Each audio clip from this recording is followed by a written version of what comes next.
Dober dan. Pozdravljeni na besedni postaji knjigarne Filozofske fakultete Univerze v Ljubljani.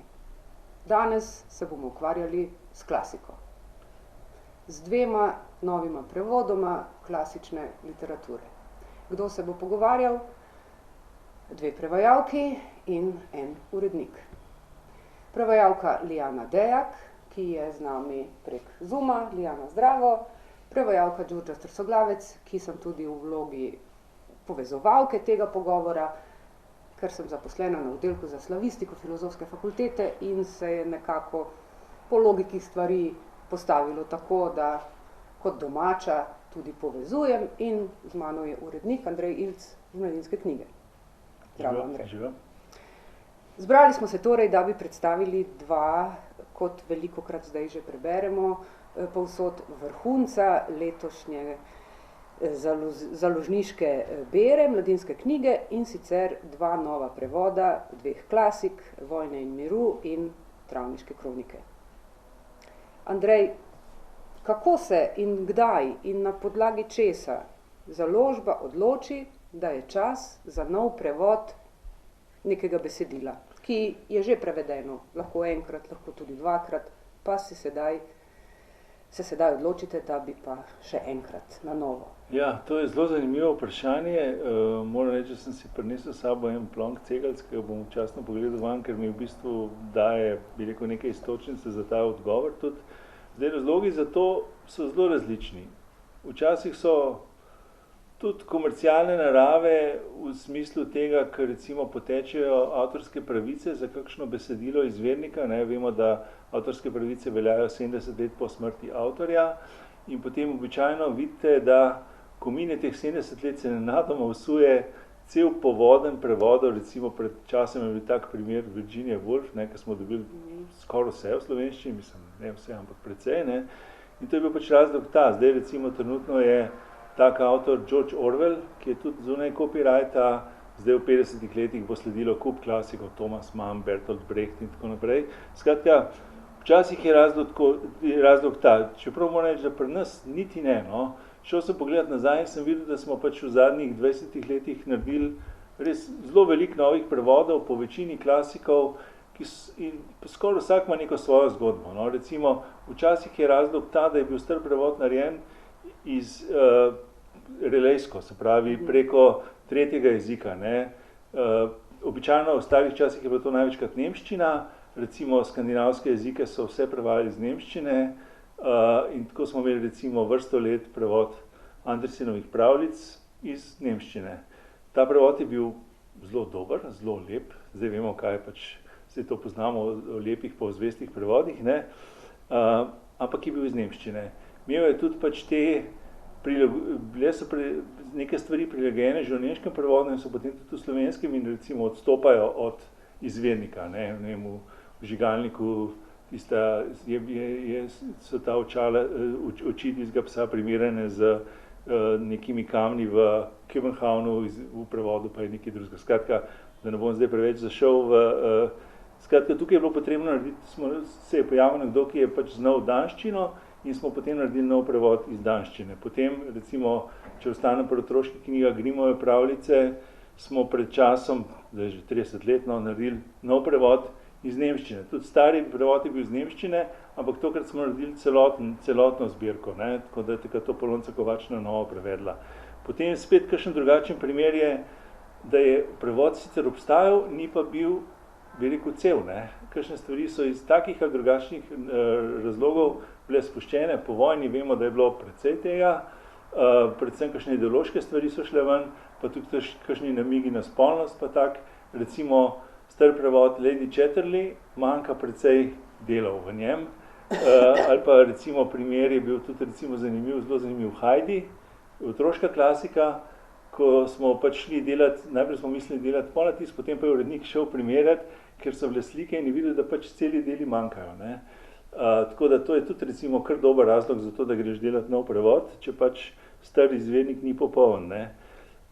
Potem je včasih razlog tudi, da se enostavno založba ne more zmeniti z prevajalcem ali pa še bolj pogosteje z dediči prevajalca, pač tistega prvotnega prevoda, to se nam zgodi, recimo prav trenutno imamo v delu en tak prevod, to je Gospodar prstanov, ki bo zdaj že tretji prevod v 30 letih, kar je zelo, ali pa še manj kot 30 letih, kar je zelo v bistvu, sliši se tako potratno, ne?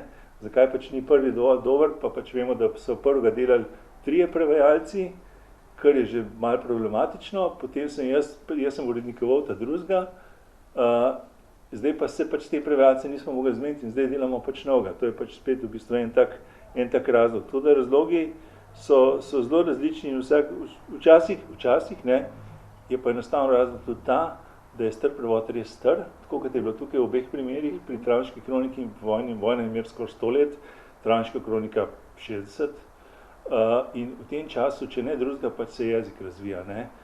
Pa še marsikaj drugega, tudi če nastane prevod zelo hitro po izvirniku, tako kot Travniška kronika, ne, pač mogoče tam prevajalec ni bil seznanjen z vsemi zadevami, čeprav ti to še boljše veš, ne, da so bile kakšne stvari, rešitve res hecne, ne.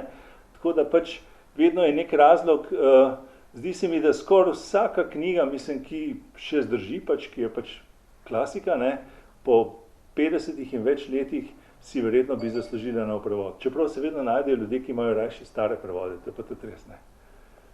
Ker se ljudje pač navadijo, ne. Tudi na, bi rekel, slabe rešitve dostikrat, ne. In imajo potem to v spominu in to smo videli velikokrat že pri Shakespearju, pri Piki Nogavički, na primer. Torej, tukaj v teh 2 konkretnih primerih, torej Travniški kroniki Iva Andrića in Vojni in miru Tolstoja, gre za drugi, torej novi, drugi, potem, ko sta prva prevoda išla Tolstoja leta 1936. 32, mi zdi. Jana, 36, 32? Mislim, da 33, 34. V 30 letih in Travniška kronika, ki je izvirnik izšel leta 45, prevod pa leta 48 in sicer prvi je prevedel Tolstoja Vladimir Levstik in prvi Travniško kroniko Severin Šali. Torej, zdaj si Andrej povedal, na podlagi česa in kako, kaj vse se gleda, preden se založba odloči za nov, ali pa se reče tudi posodobljeni, ali pa, ne vem, kakšni izrazi še se uporabljajo, da, kako pa, po katerih kriterijih pa, oziroma kako se pa potem odločite na založbi, oziroma kako se urednik, ki je potem za to zadolžen, odloči, katerega prevajalca bo za to podjetje, da tako rečem, za ta podvig nagovoril. Tukaj so spet v bistvu različni razlogi. Neredko se zgodi, da prevajalci oziroma prevajalke sami pristopijo k uredniku s predlogom za prevod, včasih sebi zelo ljubega dela. Jaz se spomnim recimo, tak primer je bil recimo Rdeče in črno, nov prevod. Suzana Koncut je prevajala in je pač tudi predlagala, oziroma tam je bilo celo tako, no, da je Mladen Dolar, ki si je želel spremno besedo napisati, to predlagal, pa mi še zdaj dolguje to spremno besedo, čeprav je knjiga že šla. Nič slabega. Včasih, seveda pa tudi urednik pač spremlja stanje na področju, recimo, če pač urejaš zbirke, kot so recimo Kondor ali pa Veliki večni roman, spremljaš pač tudi stanje na tem področju in potem včasih pač prideš do neke knjige in ko pač prebereš prevod, oceniš, da je potreben nov prevod. Tako da tukaj sta najpogosteje v bistvu ta 2 razloga, no, zakaj se pač odloči človek za prevod, ne. Včasih je tudi kakšen obet, kakšne subvencije, ne, to je mamljivo, ampak ni pa to pri nas sigurno razlog, zaradi česar bi pač kakšno stvar delali, zaradi česar bi karkoli delali. Vedno se najprej odločimo, kaj bomo delali, potem pa kako bomo pač to financirali. Zdaj tukaj recimo v primeru Vojne in mir, ki je pač tako obsežno delo, je dejansko pač bila možnost, da dobimo večletno subvencijo javne agencije za knjigo in je pač to pomagalo, da je pač prevod nastal, pa tudi konec koncev, da je bila prevajalka vsaj približno spodobno plačana, čeprav bi to pač vložek tudi malo večji denar težko odtehtal. Tam smo dobili še pač rusko subvencijo, medtem ko pa je tvoj prevod recimo bil pa s evropsko subvencijo subvencioniran, ampak kot rečeno, zdaj to ni glavni razlog. No, pač ponavadi se pač pokaže neka, ne vem, recimo ena taka, ki mi je pa zanimiva, čisto taka osebna, je recimo zgodba z prevodom mehiškega romana, klasike Juana Rulfa, Pedro Páramo. To je ena taka knjiga, 100 strani dolga. Ta človek je napisal samo ta roman, pa še eno knjigo, bil je zelo tak zanimiva oseba. Ves čas so ga spraševali, kdaj bo še kaj napisal, pa ves čas rekel, se nekaj pišem, pa nikoli nič napisal. Skratka, to je pač klasika, zelo zahtevna knjiga. In tam je bilo tako, da mi je recimo eden od slovenskih pisateljev nekega dne to omenil, še nikoli nisem slišal za to. Potem se je pa tako v enem mesecu zgodilo to, da sem nenadoma posod samo videl še tega Pedra Párama, kjerkoli sem odprl, je pisal Pedro Páramo, ne, odprem knjigo od Susan Sontag, pa imam noter esej o Pedru Páramu. Potem je pa agent, ki zastopa pravice, kar sam od sebe poslal ponudbo, če bi mi to delali. No, skratka se mi zdi, da je preveč bilo nekih takih sporočil in sem se pol odločil, da to delamo. Ne. Tako da včasih je pa potrebno tudi recimo zanimiv primer, je to sicer pri kakšnih otroških, da smo ponatiskovali kakšne knjige, recimo enkrat smo izdali eno slikanco na besedilo Grigorja Viteza, ne, Anton Ton, ki je taka velika hrvaška klasika, ne, in smo slikanco ilustriral hrvaški ilustrator Tomislav Torjanac, ampak potem prevod je že obstajal, ampak ko smo ga postavili zraven slik, ni ustrezal, zato ker je bil preveč prirejen, ne, tako da smo potem morali dati v bistvu na nov to pesem, se to samo ena pesem, malo daljša, smo morali dati prevesti, da se je pač ujela slikami, ne, tako da, ali pa, ne vem, tudi, skratka, tudi tukaj so razni razlogi, no, zakaj se odločiš na koncu. Ko se omenja vojna in mir, vedno, ker je to res takšno dejstvo, se omenja dolžina tega besedila. To je res zajeten roman. Liljana, kaj se zgodi, ko ali če začne prevod nihati, ko ali če začne koncentracija, zbranost, kondicija prevajalska popuščati? Kako si se ti prav spopadla, bi rekla, s tem mastodontom? Ja, zame je bilo v bistvu najtežja stvar imeti pregled nad celoto, ne, ker Vojna in mir ima čez 1500 strani. Tako da pač sproti sem si delala slovarček, to mi je bilo precej oporo, ne. Sicer pa tako velikokrat sem šla nazaj, iskala kaj po besedilu, ne, kje je bil že ta lik, na kaj se zdaj to navezuje. Veliko teh povezav sem odkrila šele, ko sem ponovno brala prevod, ne. So pa seveda, ne, zmeraj so deli, ki ti ležijo, pa so ti všeč in te grejo gladko, potem so pa taki, ki so bolj zahtevni, to včasih gre kaj zelo počasi, se ti zatika. Bolj naporna za prevajanje so bila Tolstojeva filozofsko-zgodovinska razmišljanja in še posebej drug del epiloga, ne, tam on podrobneje pojasnjuje svoje poglede na zgodovino. Drugače pa ja, ne, to sem kar dolgo prevajala, nekaj časa je šlo bolj, malo sem vmes. Veliko sem tudi raziskvala vmes, pa sem prenehala prevajati tako, no, različno. 3 leta sem vsega skupaj prevajala. Drugače se mi pa zdi, ne, da kako je pravzaprav vzporednic med najinima prevodoma, kako se pravzaprav čisto ista leta dogajata. Obadva v času napoleonovskih vojen, ne, obadva sta napisana pozneje, ne, sicer Tolstoj je 50 let približno pozneje, Andrić precej več, ne, več kot stoletje pozneje. Potem obedve sva v bistvu delali ponoven prevod, ne, kar je tudi mogoče posebnost. Tako da Travniška kronika je sicer nekaj krajša, ampak vseeno si se najbrž ti spopadala s podobnimi problemi, ne. Tako da sem zdaj pomislila, da mogoče bi bile lahko midve kaj sodelovale, ne. No, zdaj pozem, mogoče kdaj drugič, ne. Aha, v katerem smislu bi sodelovali? Sej malo sva sodelovali, mogoče niti se nisi zavedala, da gre za to, ko sem te spraševala, naprimer, kaj storiš, kako ti prevajaš pravoslavno to in to, če je to pri tebi v ruščini, se spomniš tega, to se vse takrat... Ja, to pa res, ja. Kaj bi rekla, mogoče se zdi na prvi pogled banalno vprašanje, ker vedno moraš biti pri prevajanju pozoren na vse.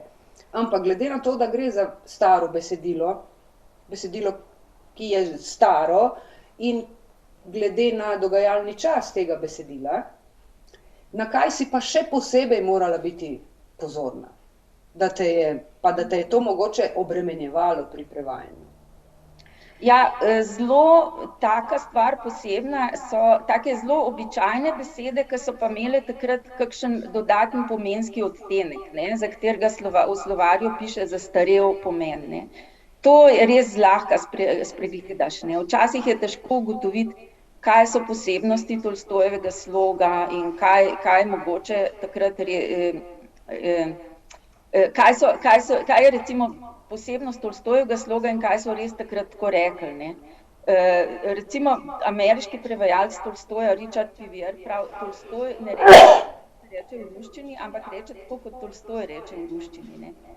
Tako da pri tem je precej pomaga res brskanje po spletu. K sreči imajo Rusi na spletu zelo veliko literature, strokovnih knjig, člankov in tako naprej. Ruščina je na spletu drugi najbolj razširjen jezik za angleščino. Drugače pa seveda Tolstoj je... Res, oprosti, kaj pa kitajščina? Ne vem, ta podatek sem našla, čeprav bi človek pričakoval, da je druga kitajščina. Ne vem. Mogoče pa, ampak mislim, da je to podatek iz leta 2019, no, mogoče se vmes že kaj zgodilo. Tolstoj je jezikovni inovator, ne, on ne uporablja besednih klišejev, ne mara izumetničenosti. Njegov jezik je po eni strani preprost, ampak ko pa hoče prikazati kaj zapletenega, recimo neka kompleksna čustvena stanja, nastanejo pa take kompleksne stavčne strukture in vse to je treba ohraniti v prevodu. Ne. Poleg tega je precej jezikovnih plasti, ki jih je treba ustrezno prenesti v slovenščino. Jezikovna sredstva uporablja za doseganje določenih učinkov, recimo Tolstoj ima zelo rad ponavljanje. Še sploh v povezavi z liki, ki jih ne mara, ne. Recimo s tem ponavljanjem doseže tak sarkastičen učinek. Slovenščina majčkeno slabše prenaša to ponavljanje kot ruščina, tako da v prevodu je vseeno tega majčkeno manj. No, to je en tak primer, no. Nekaj teh primerov, kaj je bilo mogoče posebej zahtevno. Kaj bi pa rekla, kako bi opisala prevajalsko branje Vojne in miru?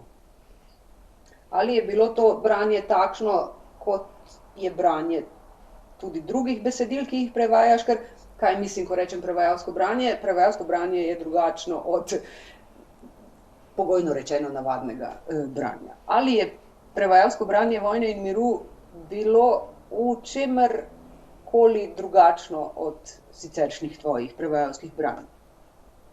Ja, mislim, na začetku, preden sem se lotila prevajanja, nisem nič posebnega, v bistvu sem samo preposlušala še enkrat zvočnico, knjigo v zvočnici, potem sem pa sproti bolj natančno brala.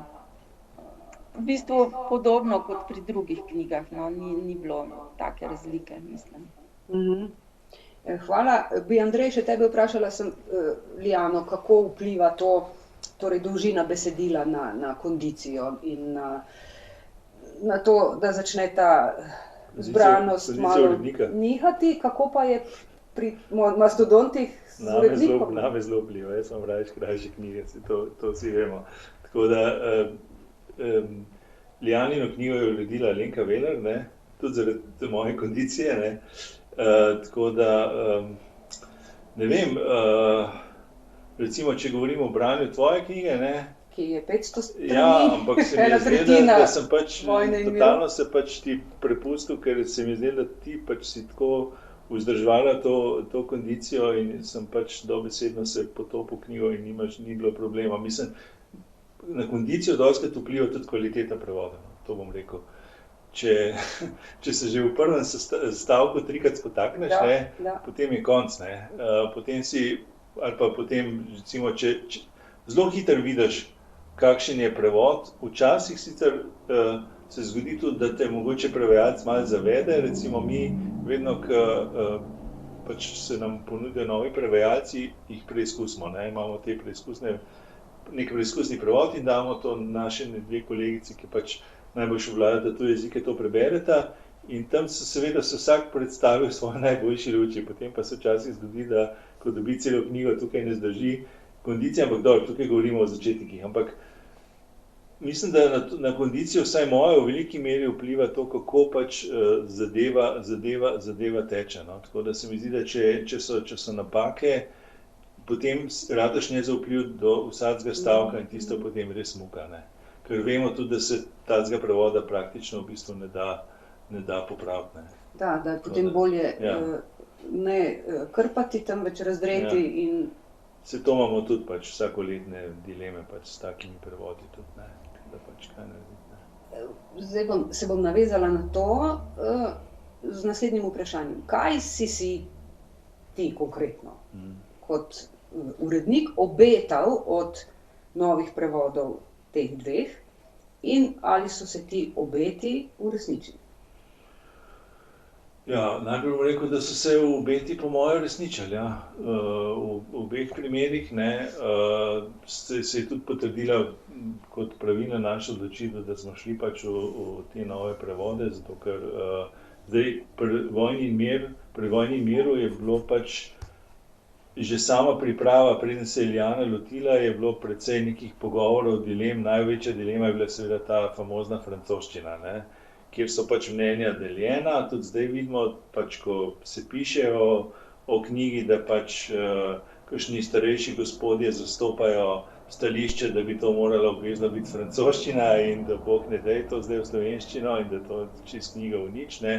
No, midva pač niso takega mnenja, so se pa takrat z Iljano posvetovala tudi s kolegi, prevajalskimi kolegi njenimi, tako da smo pač, da so lahko prišla do neke odločitve. Recimo tle je bila pač odločitev pri vojni miru, da to naredimo zato, da bo pač knjiga pristopna mogoče širšemu bralskemu krogu. Mislim, midva so se hecala, da bo to knjiga za na plažo. Jaz moram zdaj še prepričati našo prodajo, da jo izdamo tudi v žepni knjigi, zato ker so te trde vezava knjige precej draga. Pa tudi v dveh delih. Pa v dveh delih je, tako da mislim, da v 100 romanih je bilo v 4 knjigah celo, ampak to je bilo tudi zato, ker je bila skoraj cela prva knjiga uvodna sprejena beseda, ker so imele tiste knjige zelo dolgo sprejeno besedo.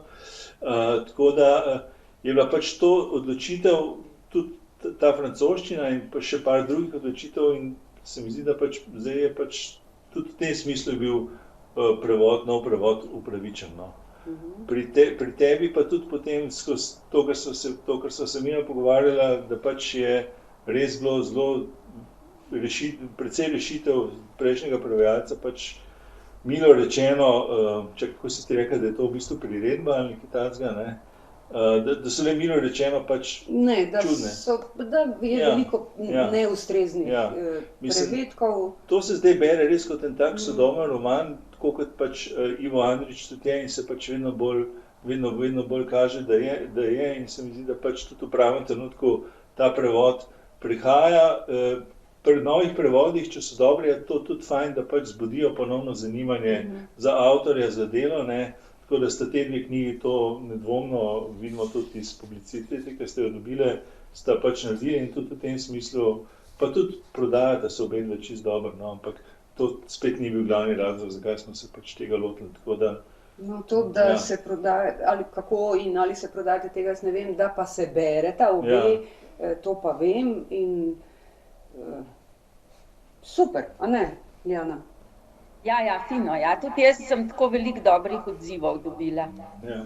Tudi glede francoščine, mislim, eni ljudje pravijo, da se niso prej prebili raven zaradi francoščine skozi Levstikov prevod, zdaj pa bolj z veseljem berejo.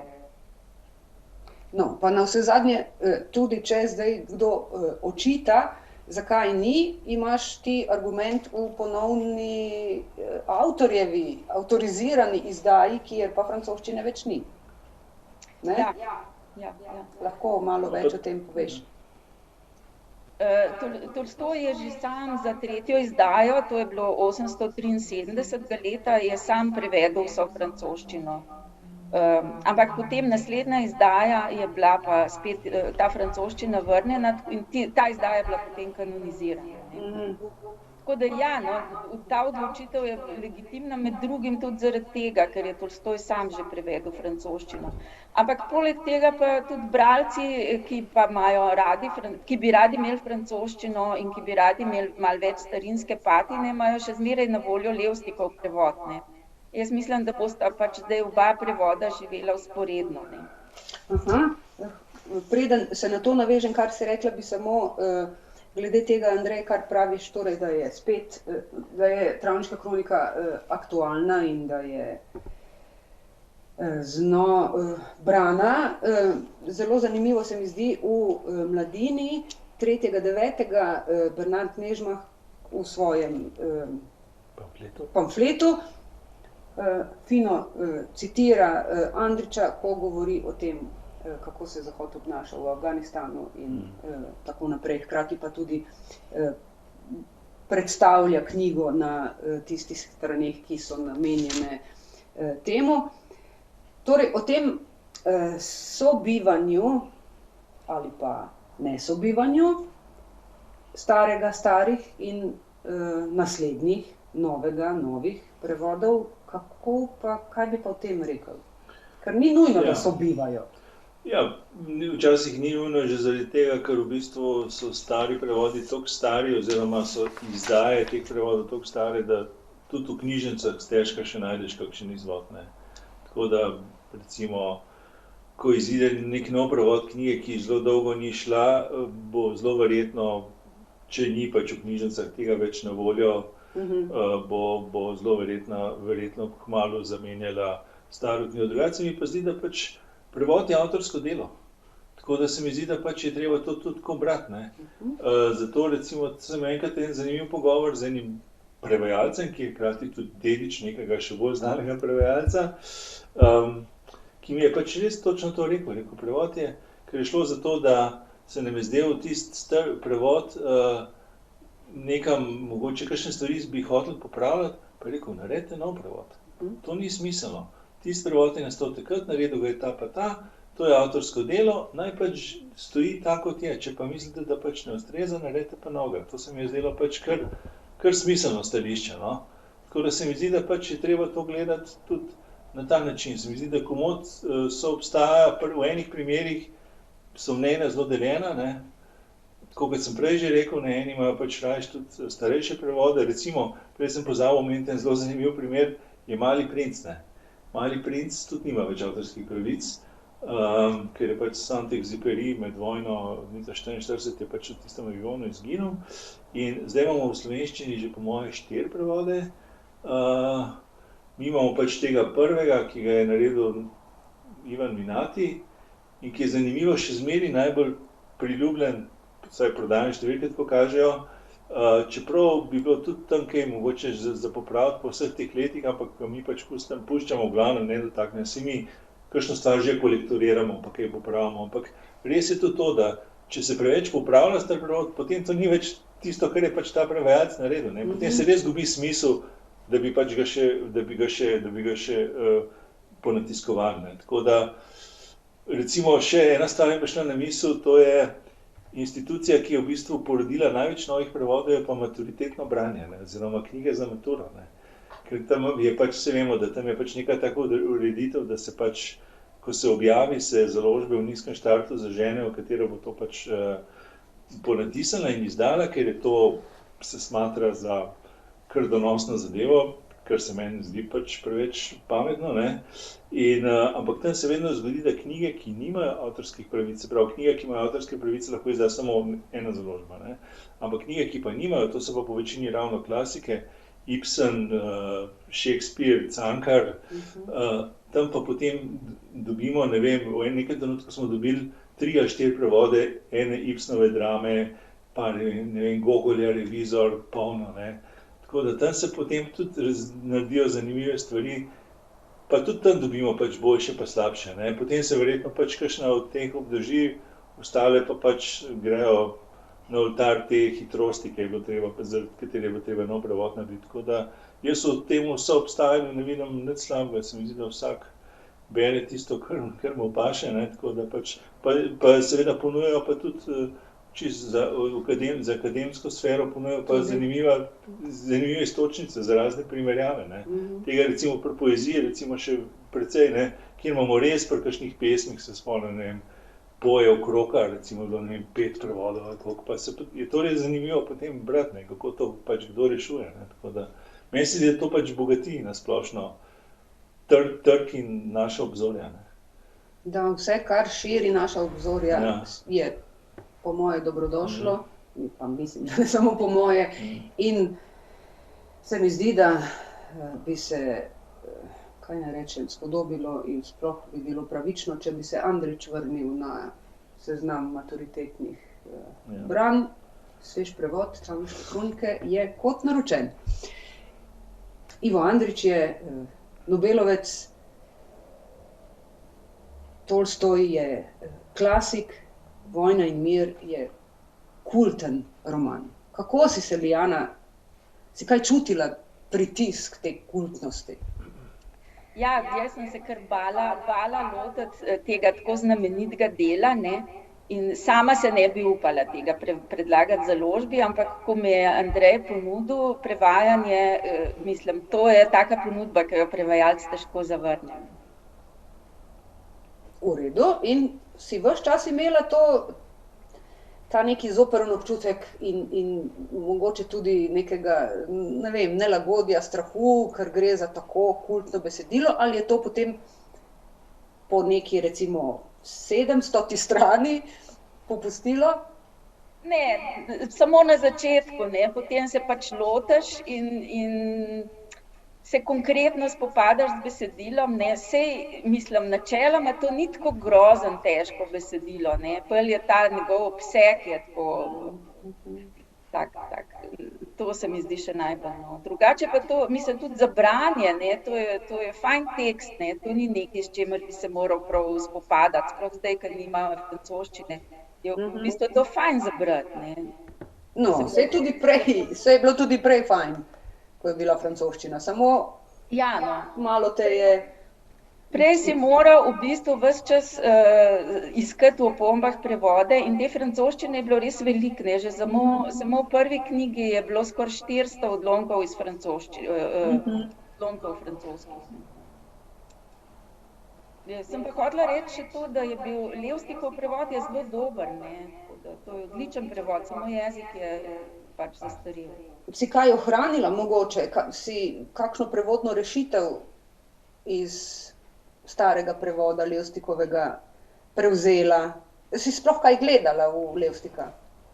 Veš kaj, namenoma nisem hotela prej gledati, da ne bi preveč vplival name, tako da ko sem prevajala, nisem, šele potem, ko sem imela vse 4 knjige že prevedene, sem pogledala v Levstika za kakšne rešitve, ne.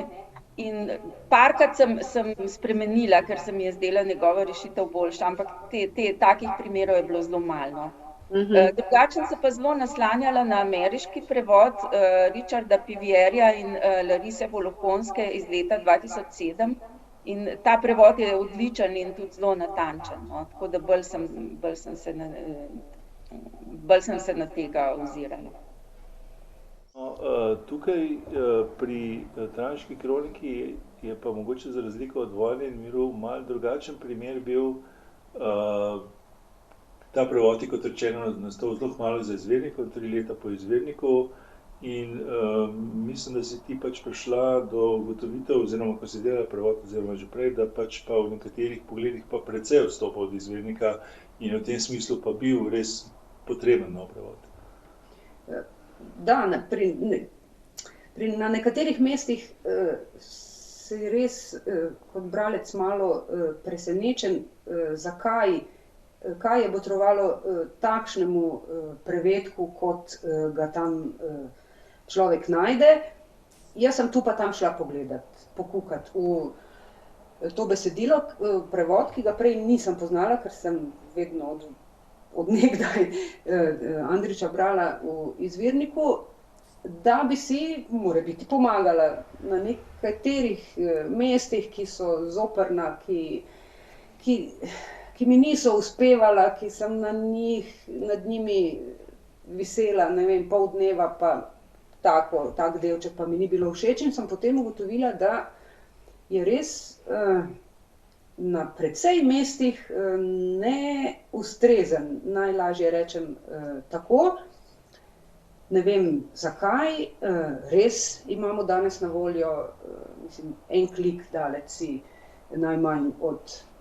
največ, od rešitve ali pa kako drugače si lahko pomagaš, veliko več tudi seveda se danes ve in o poetiki Iva Andrića in o tem, na kaj se je opiral, ko je pisal konkretno Travniško kroniko.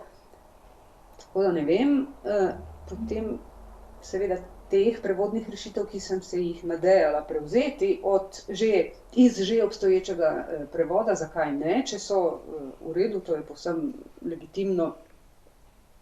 legitimen postopek, jih potem nisem, eno bom samo omenila, ta me je res tako zelo presenetila, nisem si je znala razložiti, ker povsem spremeni kulturno ozadje, kulturno specifiko.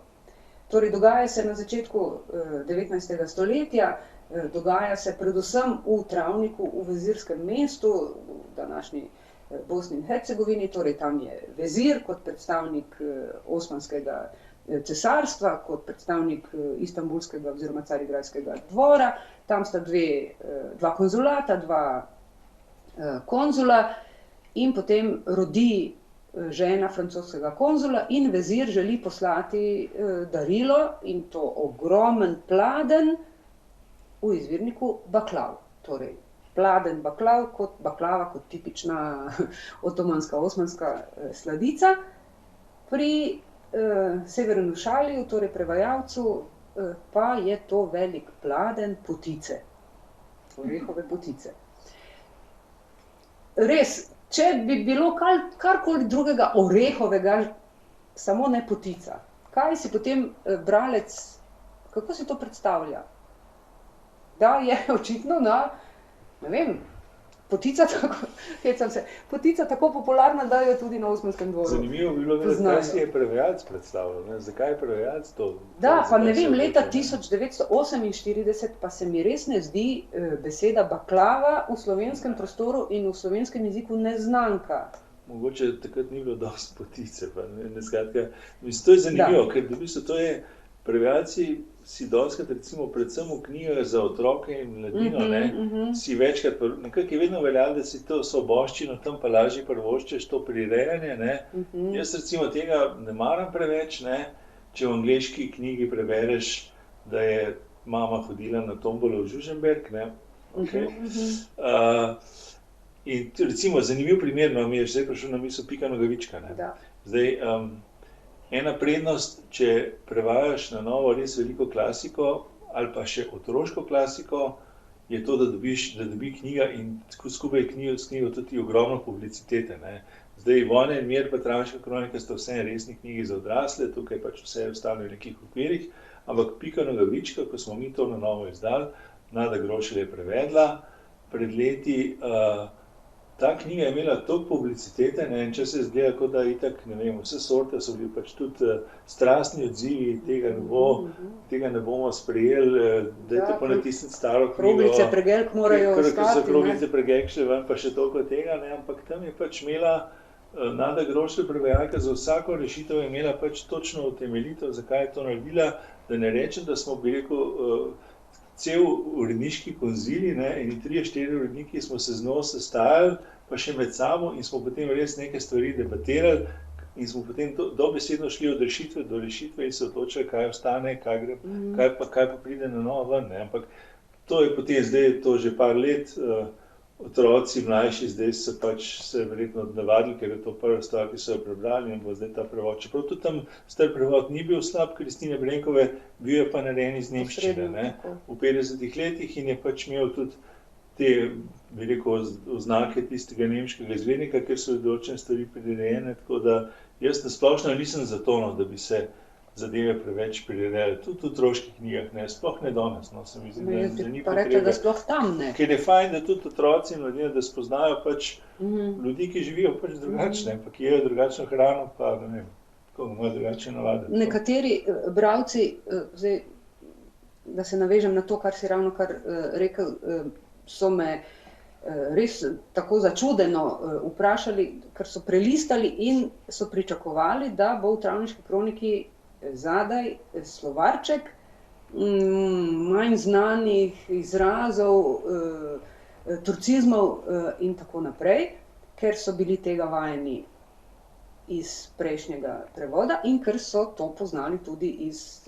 izvirnika. In zdaj nenadoma tega ni, ker se mi je zdelo, tako kot Lijana si ti rekla, francoščina z opombami obremenjuje bralca, mora kar naprej skakati, tako se je meni zdelo, da ti izrazi, ki seveda čisto drugače funkcionirajo v izvirniku Andrićevem kot v prevodu, da samo obremenjujejo bralca in če jaz lahko rečem vezirjev pomočnik in če lahko rečem vezirjeva palača in če lahko rečem finančni sekretar, zakaj bi uporabljala potem turcizme za to, z nekimi opombami ali pa potem še z nekim slovačkom. S tem se mi zdi, da nisem nič zmanjšala ali pa izničila kulturne specifike. Bralec še vedno ve, kje se dogaja, kdaj se dogaja, na kaj se nanaša. In če jaz rečem vezirjeva palača in ne divan, mislim, da nisem naredila nobene. Jaz nasplošno bi rekel, tako kot smo prej rekli, v času, ko je vse na dosegu roke oziroma na dosegu enega klika, sem kar nenaklonjen, bi rekel, tako slovarčkom kot nekim opombam.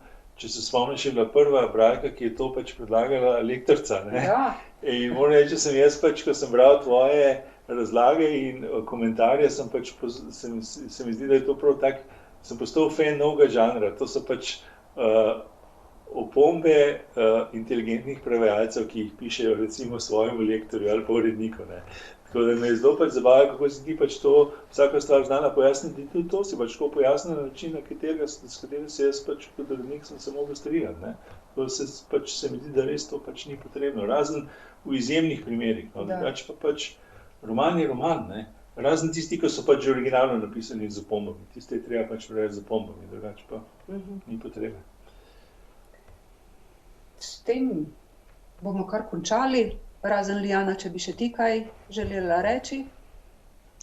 Ne, mislim, mogoče opombe v Vojni in miru so, ampak so tako skrite, ne, so take neobvezne, za koga, če bi hotel dodatno še kakšne informacije, meni se zdi, da to se je Andrej spomnil in mislim, da je to bilo zelo dobra rešitev, no, samo to. V redu, hvala lepa Lijani Dejak, ki je bila z nama po Zoomu, oddaljena, pa vseeno blizu. Hvala lepa Andrej Jelc z Mladinske knjige. Hvala lepa vam, ki ste spremljali. Obe sta za na plažo in poletja še ni konec. Hvala lepa.